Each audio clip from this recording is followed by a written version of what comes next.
Pharmacology में आज का हमारा टॉपिक है drug for cough and bronchial asthma. Cough is a natural protective reflex of body. कफ एक नेचुरल प्रोटेक्टिव रिफ्लेक्स है हमारी बॉडी का। It's main job is to remove mucus और any foreign particle from the Airways. जैसे environment में कोई bacteria या foreign particles, dust वगैरह अगर हमारी बॉडी में एंटर करते हैं तो एयरवेज में, जैसे थ्रोट में और एयरवेज में, लंग्स में प्रेजेंट मैकेनोरिसेप्टर, यहाँ से सिग्नल जाता है सीएनएस मेडुला में, जहाँ जिसके रेस्पॉन्स में हमारे एयरवेज ज़्यादा म्यूकस बनाता है, जिसको कफ कहते हैं। It happen when certain receptor mechanoreceptor in throat, airways और लंग्स गेट स्टिमुलेटेड।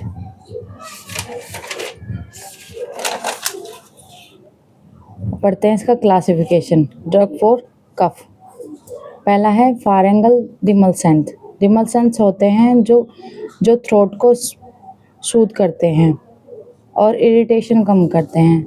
ये होते हैं lozenges, linctus containing serum, glycerine, liquorice and cough drops.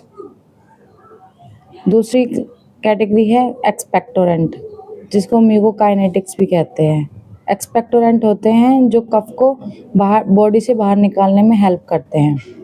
इसका सब क्लास ए है ब्रोंकियल सीक्रेशन एनहांसर।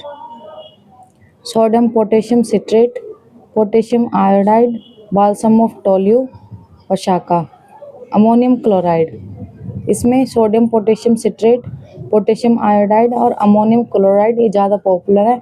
ये सिरप या मेडिसिन में ज़्यादा देखने को मिलते हैं।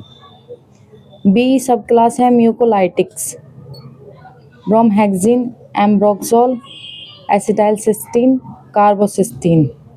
इसमें भी ब्रोमहेक्सिन और एम्ब्रोक्सोल ये ज़्यादा पॉपुलर हैं, ज़्यादा देखने को मिलते हैं एज कम्पेयर टू एसिटाइलसिस्टीन या कार्बोसिस्टीन। तीसरा क्लासिफिकेशन है एंटीटोसिव्स।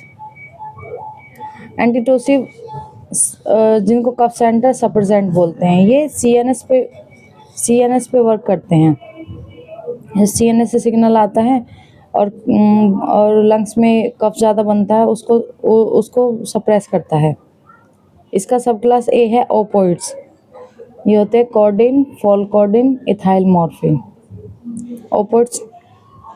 उसके बाद बी सब क्लास है नॉन ओपोइड्स।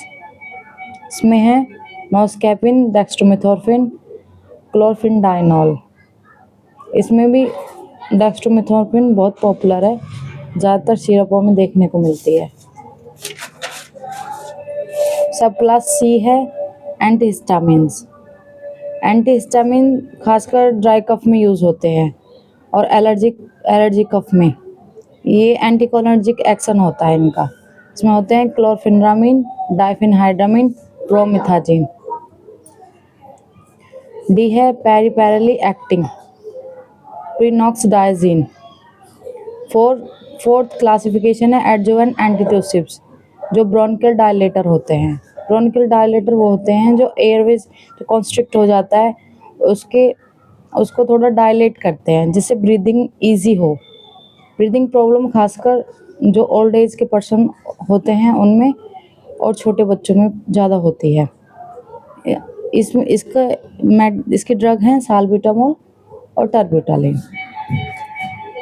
आगे चैप्टर में हम इन्हीं क्लासिफिकेशन को डिटेल में पढ़ेंगे।